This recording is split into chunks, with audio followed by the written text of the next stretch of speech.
So welcome to the school committee meeting.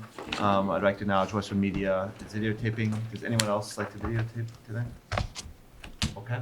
Why don't we start with the Pledge of Allegiance? Pledge of Allegiance to the flag of the United States of America and to the republic for which it stands, one nation, under God, indivisible, with liberty and justice for all. Okay, great. We will start with the superintendent's report. Great, thank you. So I just wanted to start by giving you an update about where we are in the FY21 budget development process. So I'll start with, at a prior meeting, the school committee asked for some information about foreign language programs as part of our budget discussion. And so I did provide some comparative data and some projections about the cost of potentially expanding our program in your packet. You can see that of the schools in tech, 5 out of the 12 do have some type of elementary program, ranging from, say, Holliston with a French immersion program to, once a week starting in grade 2 kind of model. And then the remaining 7 school districts begin foreign language instruction in middle school, 3 in grade 6 and 4 in grade 7, which is where we are in Westwood. So I costed out some things for you there. Happy to talk about it in more depth. I will tell you that our assessment internally is without thinking about the potential merits of it, that it isn't really something that we can afford to do right now in the FY21 budget. As I mentioned in my memo, there are a lot of implications, both in terms of staffing costs, but also in terms of instructional time and curriculum work. So I would say that if it's something that we want to think about, we should have a conversation about what the long-term plan would be in the timeline for doing that, maybe even in the spring, to start planning. In the meantime, there are some alternatives that I was thinking about. So for example, in Natick, though they don't have elementary foreign language, they contract with an outside vendor to provide tuition-based after-school opportunities, sort of like a mini course kind of model. And so in the short term, if that is something that we're interested in, we could pursue that. And see what the options are. That would be pay as you go. Yeah, I think so. Should I look into that? Yeah. Just to provide an opportunity? Okay, so I will do that. On that, Emma, do we still have the Chinese school renting our facility? Yeah, we do. Where you can go and study Mandarin there at first grade if you want? Yes. And are people aware of that, do you think, among our? I don't know to what extent they're Because aware, I mean, it but wouldn't hurt to give some publicity that if you want to start at a young age, you can come to, to Sundays yeah, and study Mandarin at a young age as a way to get started. maybe I'm we not could sure do how. something to At least promote that. let them know that's an opportunity that. Okay, great. So in terms of the budget, as I mentioned last month, there are some issues that are rising to the top for us. Obviously, we're analyzing contractual obligations and fixed costs like transportation, and prioritizing maintaining general ed staffing levels to keep our class sizes reasonable. We don't really anticipate the need for changes in general ed staffing related to class size based on the enrollment trends. So we're looking at adding a literacy specialist at the middle school to address some goals around ELA. And then we're really going to be talking about some needs and trends that we see in special education, tuition escalation, the need to expand some elementary programs. So we'll be talking more about that in 2 weeks when we do our proposal. And then we also are going to be proposing a position, right now I'm calling it the Director of Safety and Security, still playing with that title, but it's something that we had been thinking about and I think we want to move forward with. So we have been meeting with the Budget Steering Committee from the town. Lemma and I have indicated, and Tony has been in these meetings as well, that we were anticipating about a 3.6% increase. I think that's probably where we're coming in with our proposal. In addition, we've had some conversations with the town about funding, some additional funding for the special education reserve account. So we'll talk more about that in a couple weeks. And then also some additional capital needs at Thurston HVAC, finishing out that project, and some security projects. So basically, we'll be finalizing our proposal by the end of next week and getting out the budget book to you. Plan is to present it on January 30th at that school committee meeting with the school committee's public budget hearing at your meeting on February 13th. That's where we're at. That's good. Any questions about budget? Okay. So related to the Director of Safety and Security position, I just want to take this opportunity to talk about the fact that we had a situation at the high school last week that resulted in the school going into lockdown, as I know you are aware. A teacher who I think really displayed sound judgment and presence of mind judged the situation to be potentially dangerous, and so she initiated the lockdown protocol as she's been trained to do. Other staff members and administrators were quickly able to assess the situation and de-escalate it, and to determine that in fact there was no threat to the safety of the community. Having said that, it was a frightening experience for a lot of students and teachers at the high school, and it was confusing for other people when it happened. I just wanted to acknowledge both of those things. We have had several meetings to debrief the event. I guess if there is any kind of an upside to this type of event, it's that we're really able to learn some important things that I think don't necessarily reveal themselves in drills. So we've had several meetings to debrief, to identify what went well, to identify some action steps for things that maybe didn't go according to plan. So we are taking some immediate steps to address those things.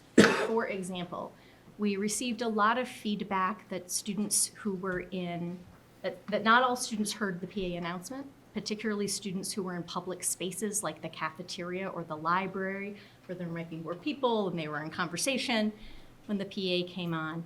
And so we've decided that we're gonna take some steps to add a visual cue to our lockdown procedure, probably in the form of particular color flashing light, so that we don't have to rely just on that PA announcement. So something similar to the light that goes off when the fire alarm sounds, but distinct so that people can tell the difference. And we're looking at many steps, but that was something that we will have to be training kids and adults on. So, we live in a time when I think we understand that safety and security is something that we really need to take seriously and be mindful of, and we need to take every opportunity to learn and to examine our preparedness, and that's what we've done in this situation. Any question? And then finally, we talked at the last meeting about the Student Opportunity Act, the new education funding law that was passed recently. So there's going to be some action required by the school committee in the next couple of months, and I just wanted to foreshadow that for you. So this is new funding that through Chapter 70 will be earmarked for school districts. And the expectation is that districts will use this sort of new additional money to implement research-based strategies that address achievement gap issues. So to that end, districts are required to submit now their Student Opportunity Act plan. And it's a quick turnaround time with the new law, so the deadline is April 1st this year. It's a 3-year plan. The plan needs to be approved by the school committee, and there needs to be an opportunity for the public to provide input on the plan prior to the school committee vote. So it seems like we should be, starting to write it now. However, superintendents received guidance from the Commissioner of Education last week that we should wait before drafting any plans until 2 things happen. 1, until the governor's budget is released and we have some sense of what Westwood might receive in additional funds. That obviously won't actually be finalized in reality for a long time, but we would get some sense of it. And until DESE, the commissioner's office, has released some specific guidance for writing the plan. So he's encouraged people to wait. The commissioner is going to be speaking to superintendents next Thursday at at the MASS meeting, so I will attend. And Desi's previewed that they're going to release a template apparently, and that there will likely be different versions, sort of a short form and a long form, and that what you're required to submit will be related to how much additional funding you're getting. So I think we'll be on the short form, that's what I'm guessing. And so we want to hold off, and they're also going to have some suggestions about different research-based programs that would sort of, automatically be approved. So my plan is to attend the meeting on the 23rd, and that would give us about 2 weeks to draft a plan in order to be able to discuss it and have an opportunity during public participation in February so that the committee can vote it in March. So that's the only way I see that we could do it without having an additional meeting, if that seems okay. So we'll see how big a deal it is, and maybe we'll decide we need a different timeline, but we'll. And would that go into the fiscal year coming up in July 1? Yes. Yes, hopefully. Okay. Yeah. I mean, they're asking us to do a 3-year plan, but Okay. yeah, Okay. starting in FY20. That's right. Good. Okay. Great. Now we're going to move on to kind of the chair and subcommittee updates.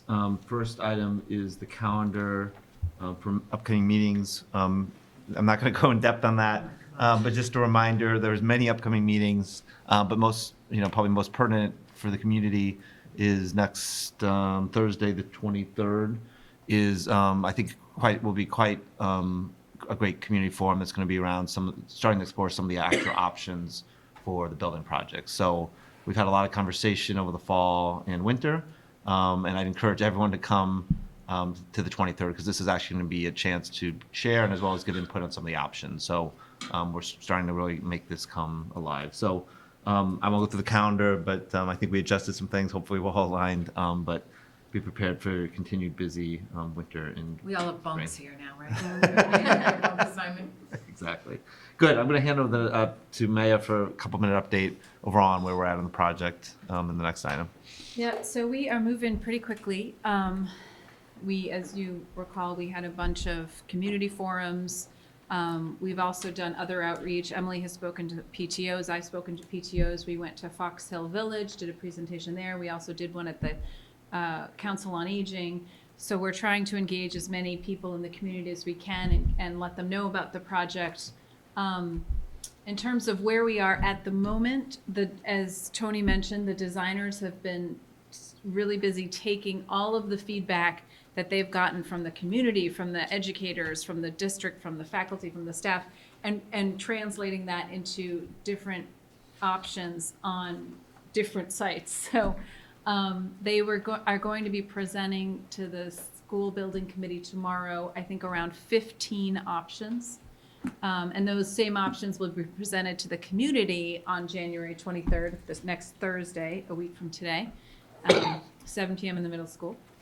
And from those options, we are going to be reviewing each of them against a certain criteria. There's the school building committee has designated a subcommittee, the evaluation criteria subcommittee, who will be taking a first pass at doing that evaluation and will bring its recommendation back to the school building committee to narrow the 15 to a short list, which I don't think will be that short. It's probably going to be about 7 or 8 options. From that 7 and 8 options, we'll spend the next couple months really drilling down into the criteria for each of those options to come up with a recommendation for a final project. And that hopefully will happen in June. So next up, we get the option presentation. And I iterate what Tony said, please come on Thursday, January 23rd. Bring a friend. Bring a friend, bring your neighbor, or a few friends. A few friends. Okay, good. Any questions? Good. So we have other liaison reports. I know, Charlie, you had a couple things you wanted to update the committee on from some of your work. Yep, about 6 months ago, we had in our open forum here, we asked people for their comments. We had Hannah Gardner spoke, and she indicated she's a neurological epidemiologist, and she expressed concern about the way we spray our fields. and whether there was any concerns and worries there. And I unfortunately agreed to look into it. Well, I went to the top guy, Ken Aries, and I said, Ken, what do you know? So he researched it. He went to Brendan Ryan and Todd Kirchen with the Public Works Department. So they researched the material put on our fields, which the school department owns. And she was particularly concerned with the glyphosate, which is a chemical that's in it. So bottom line was, they, after researching it themselves, found that they stopped they were gonna spray the fields, they stopped it immediately, and that was a good sign. Then they researched it, found another product that did not have this chemical in it, and that's the new product they're gonna be using in the field. So I just use that as an example where the public participation informed us, the Public Works Department and others, of something that could have been done better, and was done, thanks to Ken Aries and the Public Works Department. So I want to thank them for that. I'd also like to congratulate the Cultural Council has given out awards to Westwood schools. Martha Jones, PTO, got an award, $1,200. The Integrated Preschool got money for its program, and Jonas Scheer, who submitted a proposal for the J-term, was also funded. So I just point that out, that the Cultural Council is willing to give money to the schools in Westwood, and these three issues were, I want to congratulate them for getting the monies. Also, I think there's something that occasionally we get all these rankings, and we always get some of these rankings, at least I hear from people, and there's a niche group that does these rankings nationally, and they're a very complicated formula that they go through, and they just recently ranked in the top 100 schools in Massachusetts, probably the top 30 are prep schools, spent a lot of money.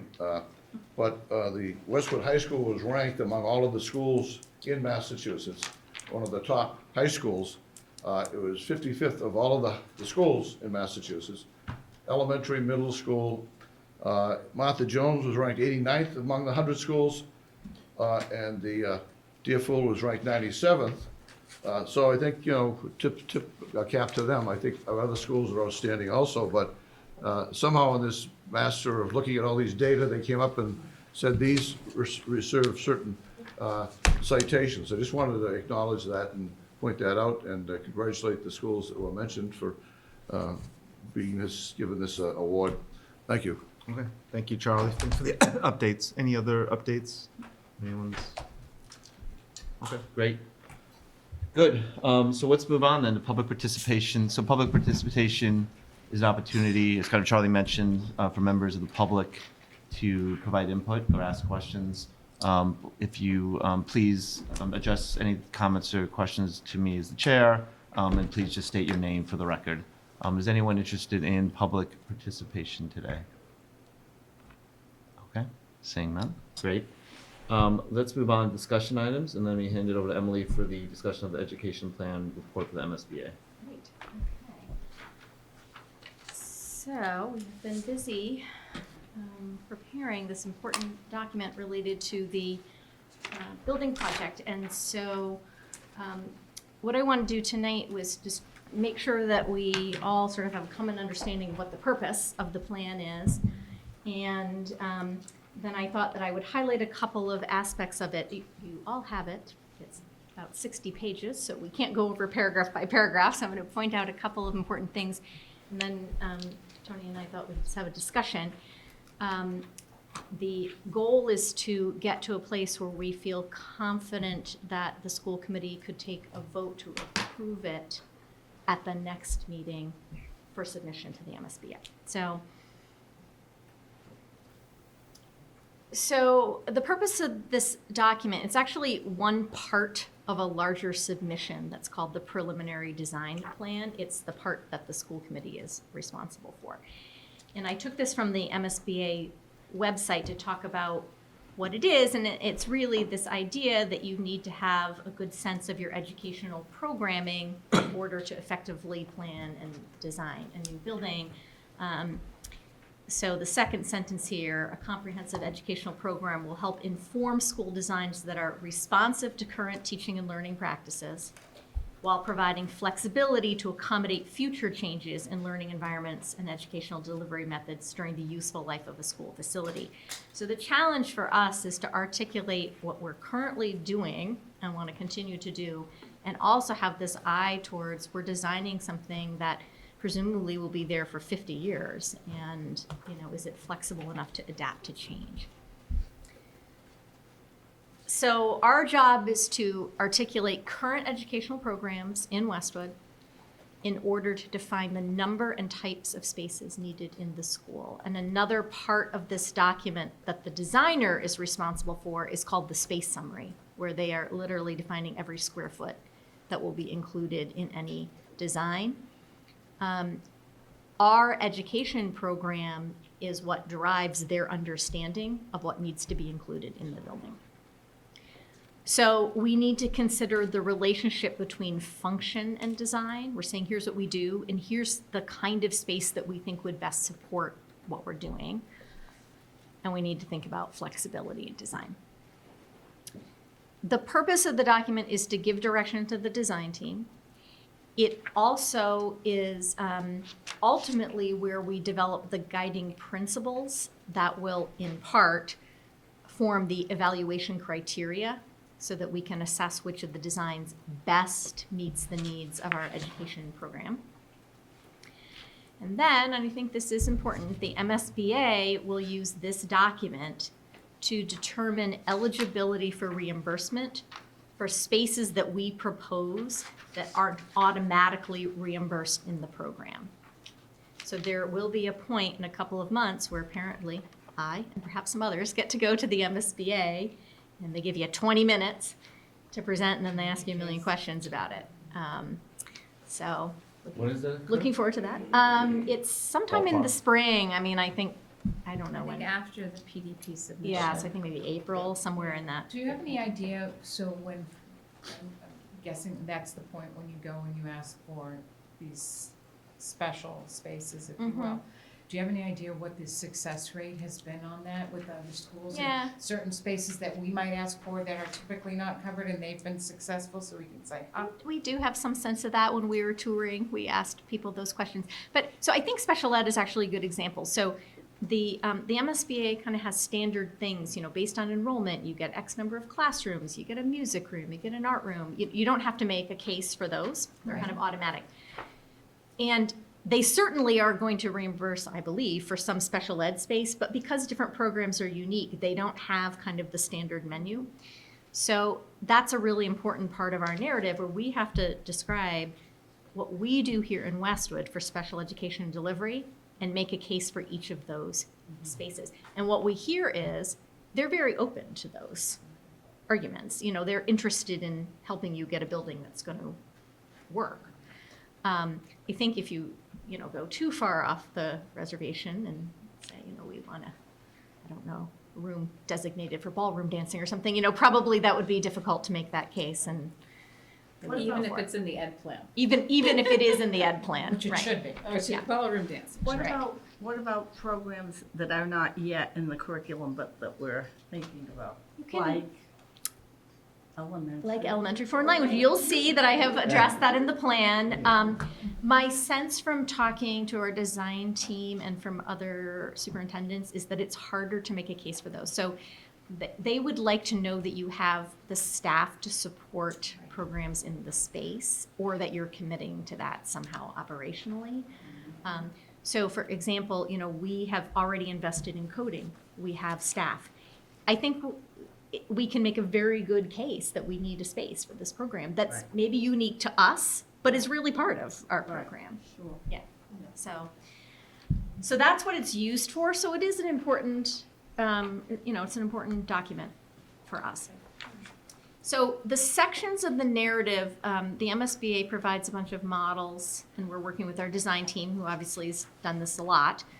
And these are basically the sections that you need to cover in the document. So some of it is just about policies or sort of nuts and bolts, and then a lot of it, so for instance, section D, teaching methodology and structure, is significant because this is where we describe every curricular area, what we're doing instructionally. So that was kind of long. Special education, big. And you can see that all of these sections, I think, lead up to the final section, which is articulating the guiding principles for design, which of course are drawn from all of these things that we've said. So just to remind folks how we developed it, we have now since October had 11 visioning sessions and workshops with the design team.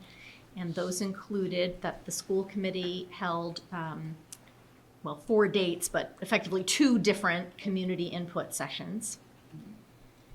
We have done multiple workshops with principals, teachers, parents, and district administrators, many of those. We did, on our full day PD, we did a visioning session with the entire elementary faculty across the district. Because it's very important to us that we articulate a vision for teaching and learning in all of the elementary schools in Westwood, whether they're related to this building project or not.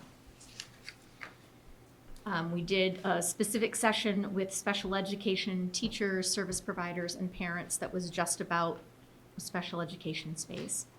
We did a session with art and performing arts teachers. And then, oops, this bullet should be out, one indent. We, in addition to the visioning sessions, we of course have this ongoing work where we have an articulated strategy for district improvement, so we can include that. We have our ongoing curriculum review reports and recommendations, so we can reference those kinds of things. The school committee and administrators and teachers toured other schools, so we went to Sunita Williams in Needham, Clyde Brown in Millis, and Woodland in Milford, talked to people there. And then, of course, the school committee members have provided feedback and input on our draft. So that's where we are at this point. So what I thought I would do is I've tried to highlight what I think are potential changes that we have tried to shine a light on in the education plan. And so first I would say, this is what I think we're trying to communicate. So if it didn't do it, that would be helpful feedback. If it seems like an out of left field thing that I put up on the screen and you've read the document, that we should probably go back and lean into it a little bit more. And then also, some of these proposed changes, obviously we need to make sure that we're accurately reflecting what the school committee sees as the direction of the district in this project. So one of the things that has very much come out of the visioning sessions is this idea of the fact that in Westwood we like small neighborhood schools where kids are known as individuals and there's a strong sense of community. So the culture piece. So we've really talked about, with the designers, how do we create sort of smaller communities within what will be a larger school than we currently have. So we've been talking about grade level neighborhoods that are centered around these extended learning spaces, which we saw on the tours. It's really neat. So it's this idea of sort of, there's the classroom, but then maybe a cluster of classrooms, and they surround a big instructional area where learning can spill in and out of there, where small groups can break out, where you can bring more than one class together, those kinds of things. And related to that, that we really, to deliver the kind of teaching and learning we want, which is differentiated, we need flexible small group space, and that we want many small group spaces that are adjacent to classrooms to provide for that flexibility. We have had some discussion at the school building committee about the number of classrooms. So based on the design enrollment, the MSBA has a formula where they tell you how many classrooms are sort of automatically reimbursable.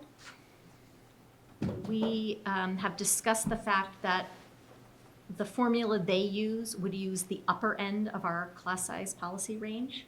So we've done the math using the lower end. And we've tried to make a case in the ed plan that class size is very important to the Westwood community, keeping elementary class sizes low. And we would like to add an additional classroom per grade level to allow us for that kind of flexibility. So we've made the case. We'll have to see what happens.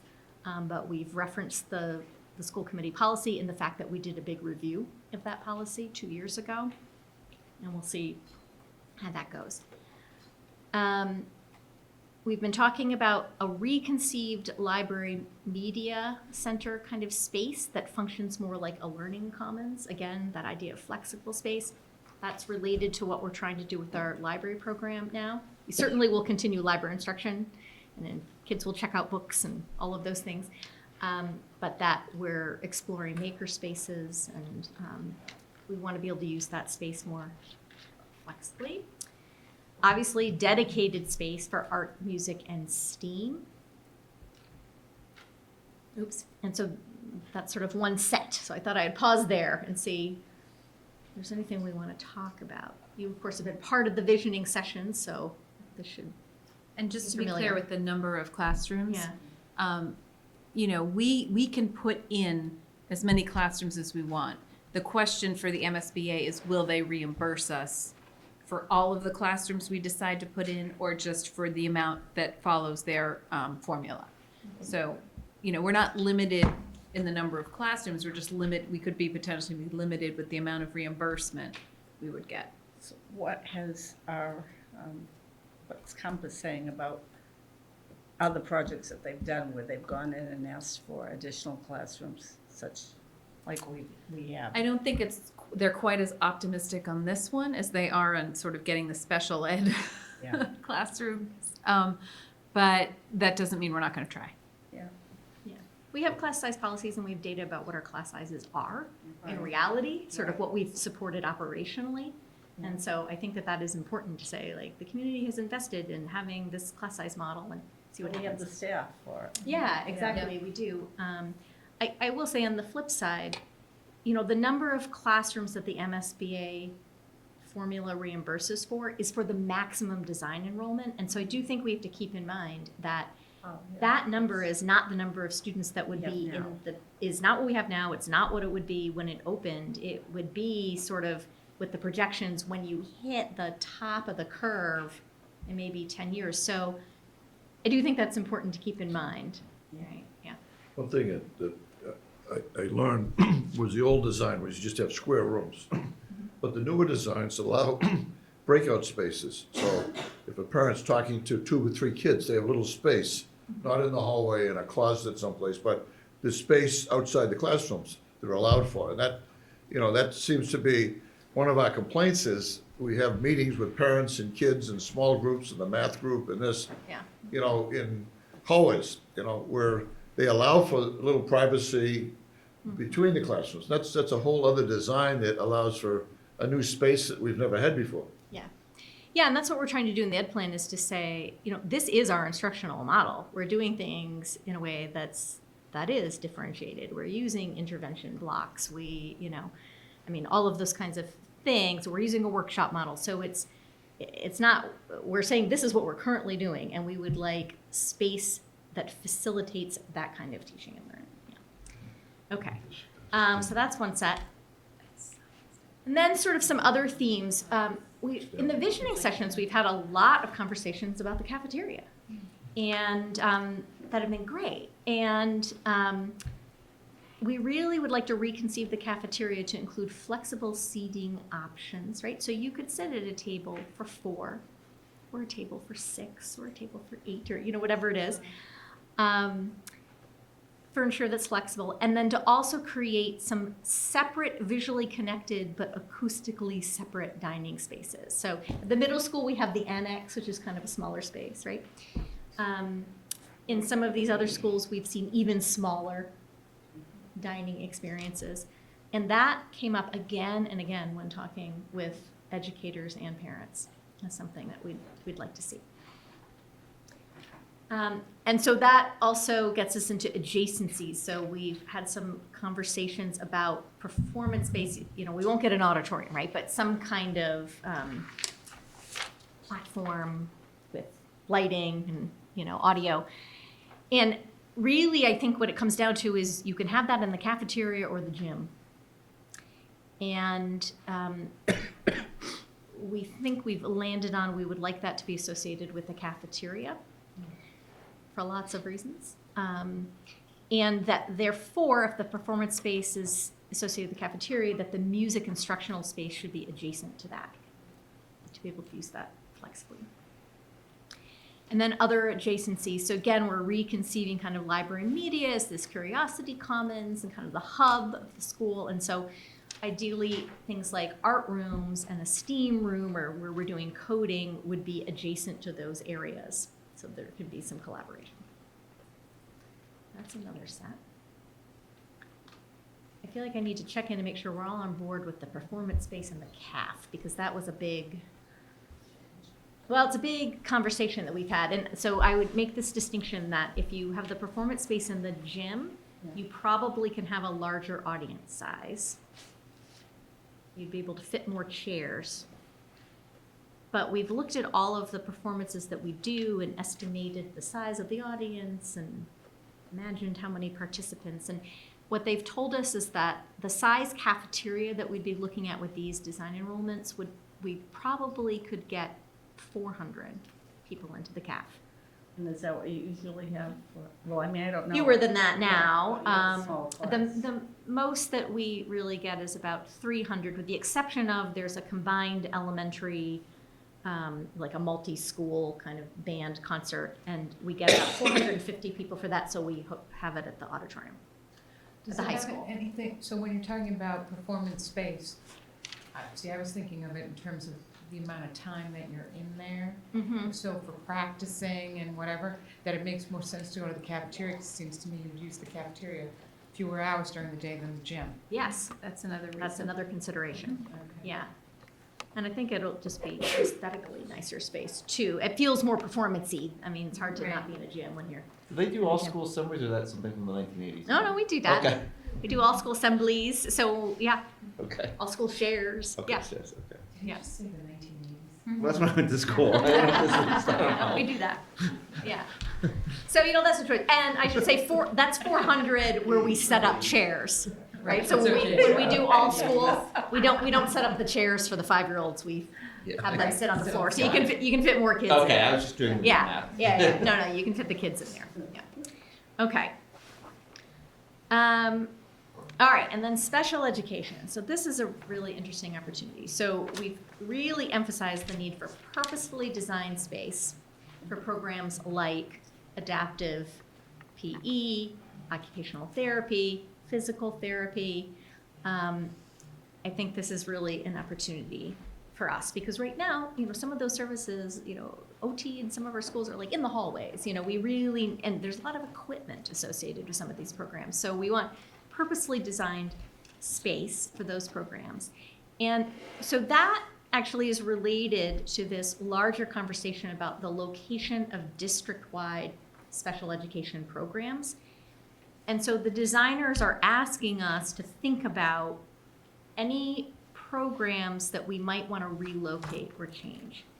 So I want to share with you, that is not the right link, so that's not going to work. Wait a second, can I do it? Well, that's disappointing. Well, I'm just going to tell you then. I don't have my wonderful chart. I think we can, well, It's probably isn't what page? I had a really 32? great summary chart. Good chart So, for that. if you give me 1 second, I'm going to take myself off the screen so that I don't. It's worth waiting. It's worth waiting for.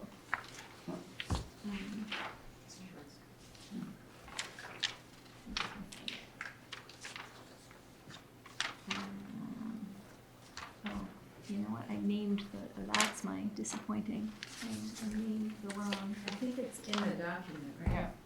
Under Which N. Oh, here it Section is. You know N. what? I've got it. Okay, You got it? I do. Okay. So. Just get back to the school committee. Yes, thank you. Good tip. You did. Oh, no. Oh, there it is. It's happening. Okay, we're back. All right, so No, that's different. so this is our, I tried to do like a summary chart. So this is our current, the top row is our current configuration. So this shows you where our programs are located today, Yeah. right? So we have Focus at Deerfield, WABA and Peer at Downey, no specialized district-wide programs at Hanlon, none at Martha Jones, STAR, and the language-based learning disability program at Sheehan. So what we have talked about internally, and I think makes sense, is to say in any of the project options, we would want to move the focus program to Hanlon, to whatever the new project is, right? So if it were a Hanlon-only project, even though focus is not currently located at Hanlon, we would like to take this opportunity to move that program because we would be able to specially design the space for the program. And then we probably wouldn't make other changes.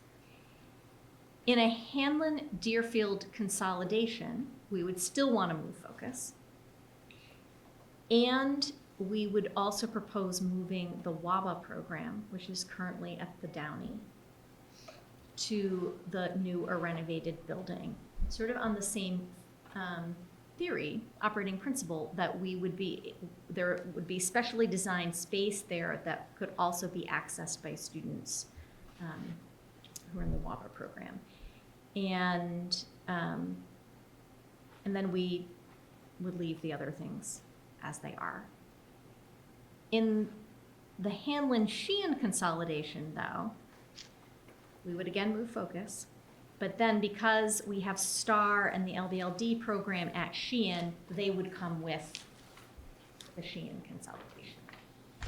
That's what we're thinking. And I should put a caveat on this to say, this is what the chart looks like just thinking about the building project. So there may be other reasons in upcoming years that we decide to make other changes that are unrelated to the building project, right? But this is what we're thinking now. And, it's an opportunity to especially design space, but we also do value having different programs in different schools across the district. So we wouldn't want to move everything to one building. So I don't know, Abby, do you want to say anything else about that? No, I think I would just reiterate this idea of maximizing the usage of the newly designed space for the students that would most need it, and limiting disruption to other students for whom moving might be disruptive, and approaching things kind of thoughtfully across the district so no school ended up with too many programs. And we could conceivably make other changes over the years. You can see like Martha Jones has no programming. We wanted to really just do it clean for this building project idea, but also leave open that we're still open to thinking about other changes just because of other reasons for programming in the future. So we're just trying to keep all three of those things possible. And I feel like this does that well, so. A few questions. If you move WABA from Downey, what does that open? 2 classrooms? And the next one is, how do I say this? My sense is focus has more, how specialized is the need for the space? In other words, like, how easy is it to move one or the other? If you understand what I'm saying? Yeah. Like, is focus need more specialized spaces compared to here? These are stacked by that. Okay. Yeah. Okay. Yeah, but for instance, if we think about, so we could say today, well, in the Hanlon-Deerfield consolidation, we think focus would move in WABA. But if we decided at some time in the future, actually, maybe we would move STAR instead of WABA. I think that the space would accommodate either of That's those. right, So this is just, we've got to come up with a plan Right, makes for now. sense. So how does this impact number of kids at the school? How we talked about consolidation, Deerfield would have, I forgot the numbers, would have X number if it were Deerfield, Hanlon, and then Sheehan, Hanlon. And the expectation of the maximum number of students that would be there. How does this play into that? Well, it's not a large number of students, so I don't think that would be a significant impact. I mean, it's certainly something to But you add think that. about. I mean, it's not, you wouldn't, Correct, but Yeah. they would be within that number. You They would would stay be within that we number. would stay within that number. Yeah. We would stay within that number. Yeah, and I mean, sort of to Tony's point, if we were thinking about districts and future enrollment projections, it would free up some space in some other buildings too, right? So there may be some other operational reasons to say, well, Now, here is our largest building, and we would use the space in this way and free up some space in other places. All these students are in our current counts as well, so you gotta Right. remember that. Right. Right, Yep. yeah.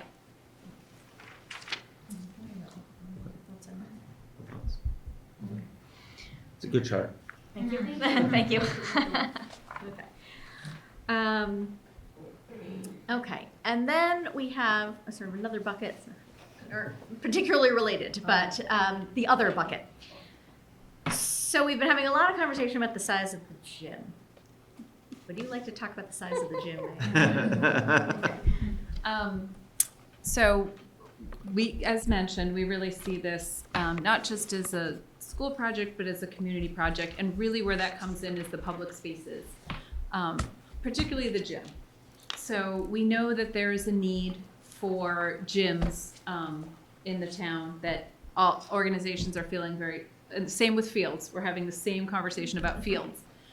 So what we have done is we have had 2 meetings with the stakeholders, if you will, for fields and for gyms. So that would be Westwood Basketball Association, Westwood Youth Soccer, Westwood Lacrosse teams, Westwood Little League, and then also the Westwood High School AD Athletic Director and the Rec Department. I think that's everybody. And we've had these conversations because what we're trying to understand is what is the current need and how can we use this project to address some of those needs. So with respect to the gym specifically, you know, we've asked the architect to come up with different scenarios. The MSBA will reimburse really only for a 6,000 square foot gym, which is equivalent to just a gym with a high school size basketball court with no bleachers. It's just the court. We're thinking we may actually go above that to some degree, so we could get maybe a couple cross courts, so 2 teams could play at the same time, at least, or practice at the same time. We're still working out the numbers. We're still looking at, again, the need. But I just want to be clear that we know the gym is, you know, could serve a community purpose, and we really feel like we're trying to reach out to as many of these stakeholders as we can to come up with a solution that isn't crazy, but can at least satisfy some of the competing needs in the town. Yeah. And again, same with the field discussion. So the education plan doesn't say anything about the size of the gym. You may have noticed, right? When we talk about our elementary PE program, a 6,000 square foot gym would be great. Right. More than adequate. More than adequate. So there isn't like an educational case to be made for a bigger gym. Having said that, there may be other programs in the district. I mean, the high school basketball program maybe would benefit from a bigger gym. So that's school related, but I think really the community use is the big conversation to have. But the bottom line is, we're not gonna get a reimbursed. No. Well, they won't, They'll reimburse up very to clear. 6,000 Up to square 6,000. feet. But they're And- clear that if it's bigger than that, I mean, we talked to lots of communities, and lots of communities want bigger gyms, Right. but that's And on just your to own put dime. this in perspective, until recently, the MSBA wouldn't even let you build a gym bigger than 6,000 square feet, even if you wanted to, even if you said, we know you won't reimburse for over that. They have since backed off that position, we understand, and that now you can build bigger, but it just isn't reimbursable, the delta. So that's an ongoing conversation. I have full service kitchen ? And so we have had conversations about this, and jump in if I'm not characterizing this correctly. But so we are not in our education plan proposing a full service kitchen for this school, because that would be a very different model than what we have in our food services right now. However, we do think there may be some value in having a space that's large enough that if at some future time, thinking 50 years, if at some future time the community wanted to install a full-service kitchen, that would be possible. But I think that is something that we could certainly talk about. Because right now, maybe you want to say a few words about how we function. That's exactly it. Right now, we function with a central kitchen, and they prepare the food and deliver it to the elementary schools. And it's an efficient model. It's also a model that's leaner in terms of staffing. So we imagine that if we built a full-service kitchen in one of the elementary schools, we'd need to add staffing there, and we just don't think that that's a good use of funds. And I'm not sure, I've also discussed this with our food service director, I'm not sure that necessarily will lead to a better experience for the students. So we think that with the current model that we've got, we've got the staff that are preparing food and then delivering it in a prompt way to all the buildings. We're thinking about parity of experience and things like that too. Well, if we have a full-service kitchen in the new school, would you then deliver to the other 2 schools? You could. We did discuss the idea, there could be, it could be a second kitchen that acted like a centralized kitchen. We just don't see the upside because ours in the high school really has the capacity to support the entire town. It would Yeah. increase operating costs for sure. Yep, So, yep, yep. okay. All right. There's certainly a downside. And the equipment's expensive. Yes, yes, okay. But good, we explored, so. So this has been an interesting part of the visioning. We've really been talking a lot about the relationship between our social emotional learning and wellness goals for kids. That's part of the strategic priorities, and a desire for outdoor learning opportunities, for quiet spaces, for daylight in every classroom. Those have been fun conversations to have, and we want the education plan to reflect that as one of the guiding principles. Deerfield and Sheehan both have gardens right now and outdoor learning classrooms. The Hamlin doesn't have anything like that, but has access to, wooded areas. And we really would like to design something with intentionally designed space to get kids outdoors more. And then there's some other potential changes. So we think that if there were, for instance, a consolidated building, so it would be large enough that we would want to change the location of our extended school year program, our special ed programs, and our summer enrichment program. So right now we do our elementary and middle school summer enrichment at the middle school. We actually, for the littlest kids, for K-1 for summer enrichment, have to bring small-sized furniture from other schools in the district to the middle school in the summer in order to have the program there. It would be great to not have to do that. The HVAC situation will presumably be different in a newer building, so it might be better summer space. And we would bring ESY and summer enrichment together because there would be more opportunities for inclusion, and so that could be exciting. Where are those now currently run? ESY? Downing Downing. preschool. And it would also maximize the use of those purpose-built OTPT AP Right. speeches spaces, which kids then would have in summer. Yeah. With parents. So we think that would be on the horizon. It would have to be a consolidated space to really be able to do that. And then, potentially change to the number of extended day sites. So, if there were a consolidation, then we would have to look at catchment areas for all of that. So we would take a look at that as well. And then just a question, right now the Deerfield has a different schedule, different start and dismissal times than the other elementary schools, and a consolidated option. Presumably, you might be able to make those common start times across the district. So that's something to think about as well. Are you, the outside spaces that we're talking about, are those reimbursable? Well, that's a good question. I was about to say yes, but maybe that's my wishful thinking. I'll have to clarify that for sure. I mean, I will say that every school that we toured that did an MSBA project had Had an outdoor learning an classroom. outdoor learning classroom. And the one at Sunita Williams was really nice. I mean, they did a really nice job there. Yeah.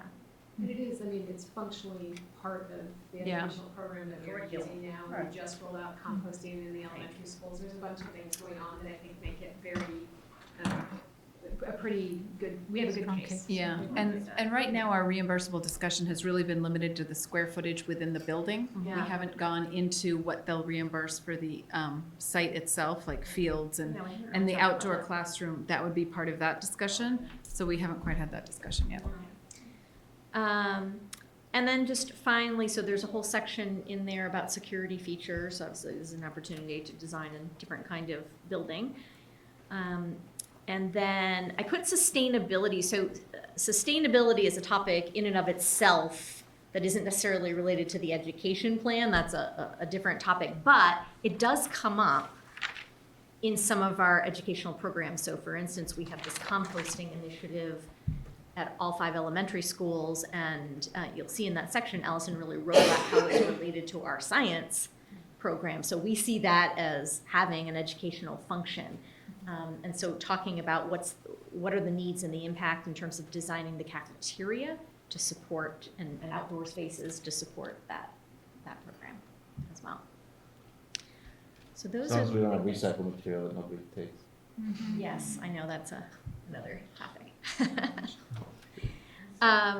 Nobody buys it anymore, China. So that, I think, is what so I have a next step slide, so let me pause there and see, is there anything else that you'd like to talk about in the document, or something that you think we need to revisit or revise?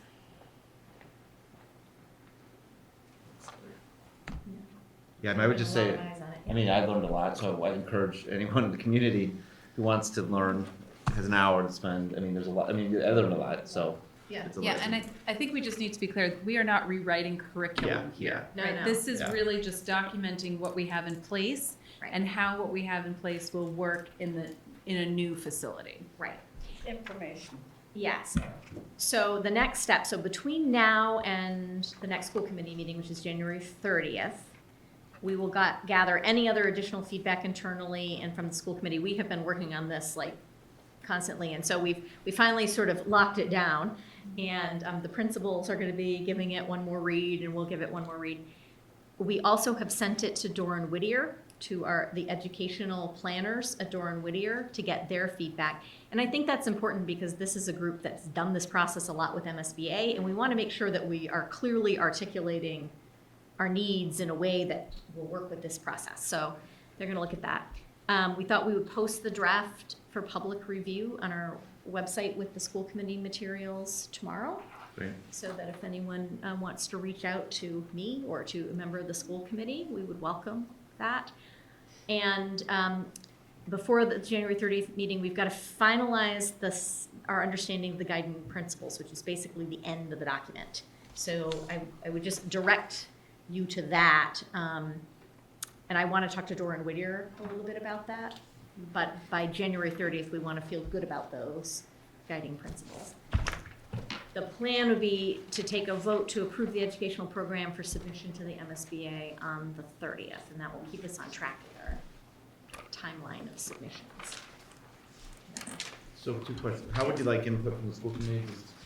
Either give me a call or email me, Okay. that would be great, and the document, I've given you editing privileges too, so you can just insert comments right on the doc if that's more efficient. That would be great. And when you say finalize understanding, does that mean finalize what they are, or understand what the implication of each of those are? Or both? Yeah, I guess both, but really concretely, just agree that this is Okay. what they are. Yeah. Other questions? Okay. Great. All right. So next discussion I have is the Q2 financial report. Great. So I will direct you to the financial report, which is linked in your agendas, and I can highlight some of the things that are in here. So we are at the midpoint of the fiscal year, and the Q2 financial report, the highlight is that the spending rate is really very closely in line with where we were last year at the midpoint. Looking at the overall numbers, we have 44.8% of our funds committed or spent at this point in the year, as compared to 44.4% last year. So within a fraction of a percent difference. The third page in the linked documents has some charts that I'll highlight here. So the top one is percent salary expended at Q2, and that shows in green the FY20 number, and then gray the FY19 number. And you'll see they're all close in line: elementary, middle, and high school, and K-12 instruction, those buckets of cost centers. Our percent of salary expended is just a little bit higher than where it was last year, but then this is balanced out with student services coming in slightly under, and the district-wide cost centers coming in slightly under. We land in roughly the same place. Salaries make up 80% of the budget, so this is an important chart, and they are at 37.3% grouped together this year versus 37.2 last year. Again, like very, very close to where we were last year. non-salary, the chart underneath shows you a combination of contracted services, supplies, and other expenses. And in that, again, the green is FY20. And here you see a little bit of the opposite trend. So elementary, middle, high school, K-12 instruction, the cost centers are a little bit under where they were last year. Student services is over where they were last year, and district-wide is over. And in my memo, I've commented and addressed some of the drivers of the cost increase in student services. We are looking at, we're expecting that we'll come in over budget in contracted services. We're looking at potentially exceeding it by 26%. That is driven by services directly, direct services to students, and an attempt to provide services that we may not have the staff for here. And it is also an attempt to keep students in district and to give them everything that they need. The other driver is extended school year, which is our summer programming, also for students on IEPs.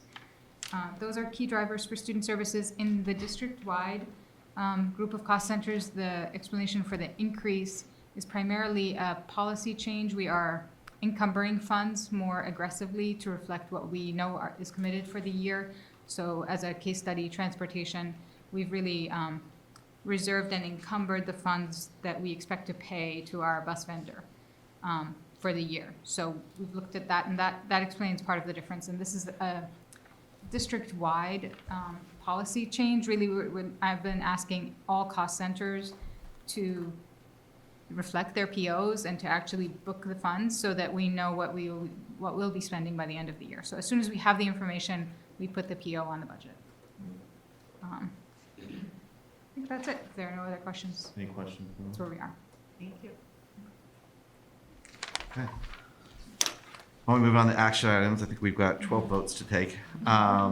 Good. So first topic is the school building committee members. I think we talked about last time, we wanted to add some members, and we had a number of people reach out to us interested. After some discussions, I think there's 2 people we'd like to nominate to add to the school building committee. The first is Brian Baer, who's a member of the community, who has a lot of architectural experience. I think his children are at Thurston in high school now, to bring that experience. The other one is Kate Scales, who has currently a child kindergartner in Hanlon, and is, as well as the integrated preschool, as well as she's already been involved in some of the outside learning activities at Hanlon, so I was trying to bring that to bear. These names that you provided to us that I missed before, do we have information on?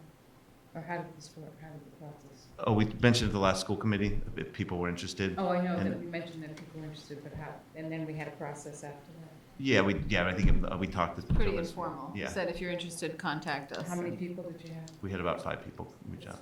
Wow, they really came in droves. Okay, I'm just curious. Good, so I'd like a motion, any other conversation on that? Motion to approve Brian Baer and Kate Scales to the school building I'll committee. make the motion. A second. All those in favor? Aye. All right, good. So the next topic is a topic dear to my heart. So just as context, we've talked a little bit about school start times. I think over the last several years, actually 3 years ago, we formed a subcommittee to start to look at it. And that was in the midst of a superintendent transition, so we put things on pause.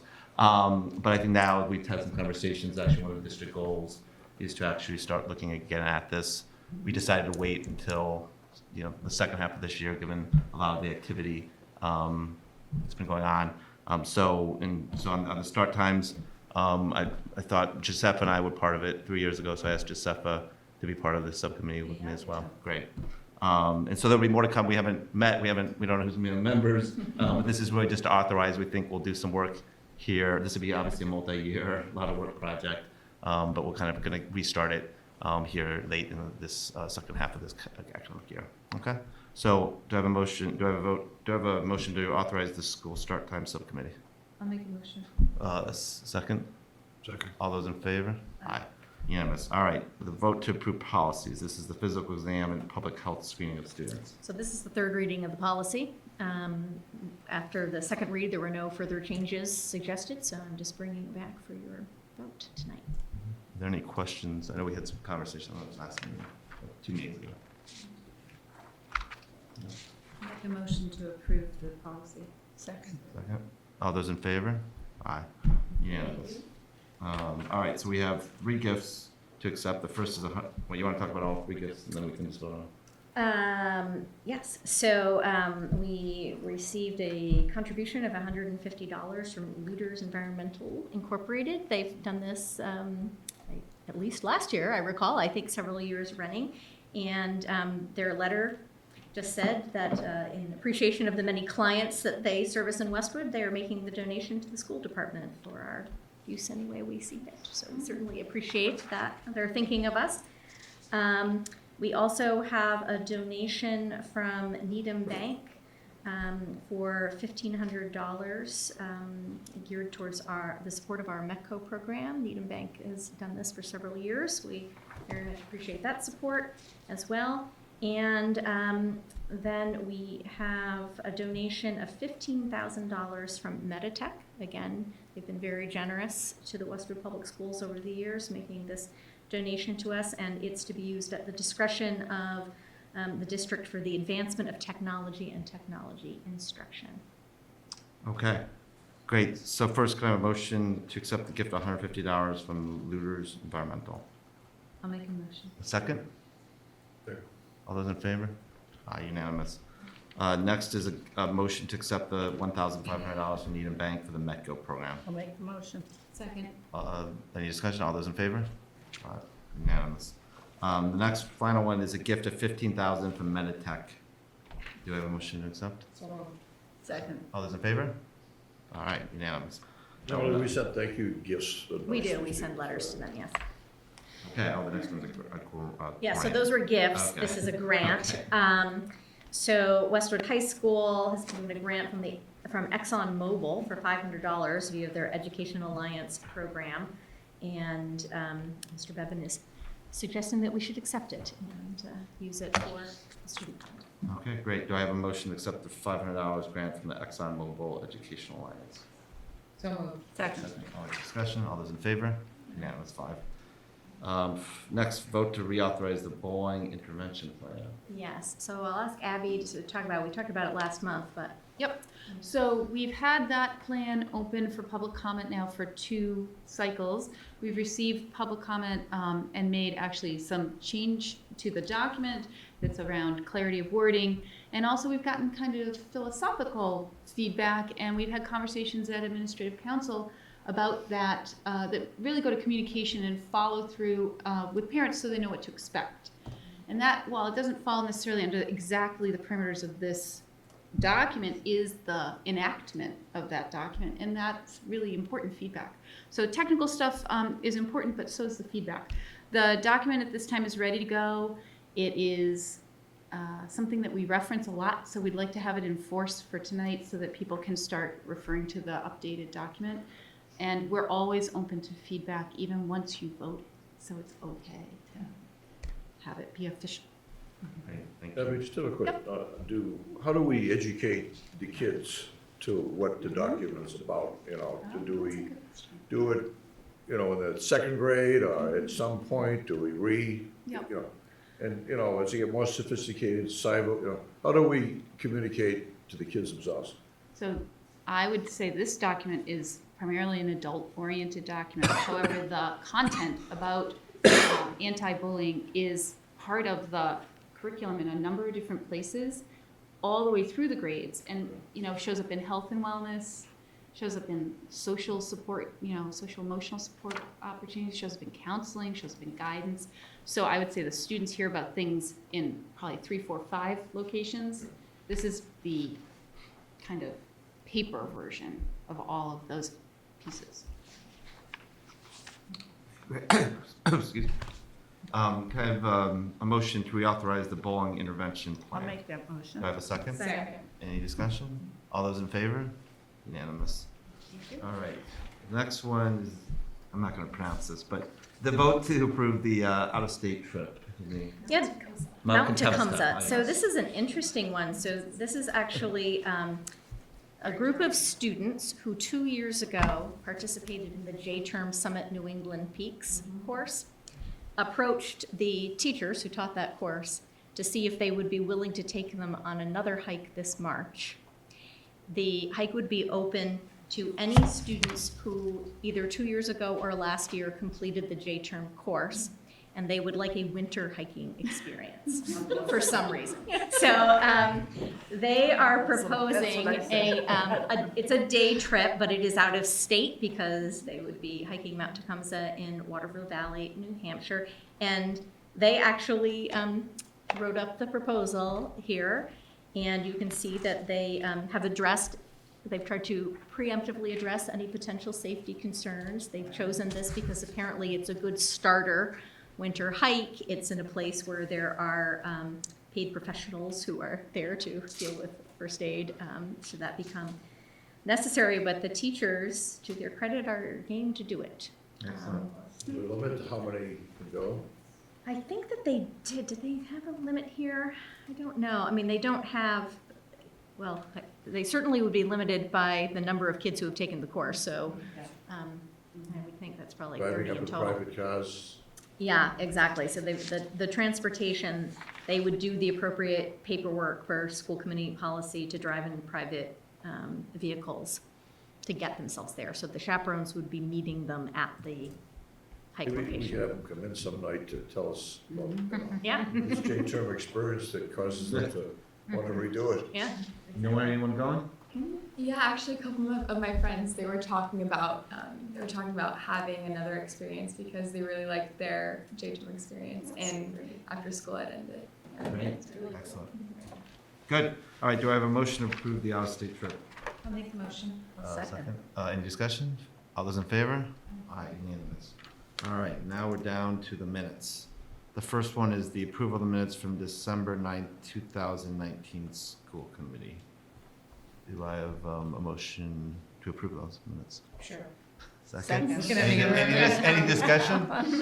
Sure. All those in favor? Aye, lots of motions. All right, two more. I think they're broken up. The next one is the approval of the minutes from December 12th, 2019. The business we had a pre-meeting more for In this. the group. annex. Yeah, in the annex, right, okay. Do I have a motion to approve those minutes? So moved. Second. Second, any discussion? All those in favor? Aye. Finally, there was the community forum that followed, so this would be the approval of the minutes from December 12th, 2019 community forum. Do I have a motion to approve? Motion to approve. Second? Second. All those in favor? Aye. Okay, all right. Finally, adjournment. Do I have a motion to I'll adjourn? make the motion I'll to second adjourn. it. All those in favor? All right, great. Thank you, everyone.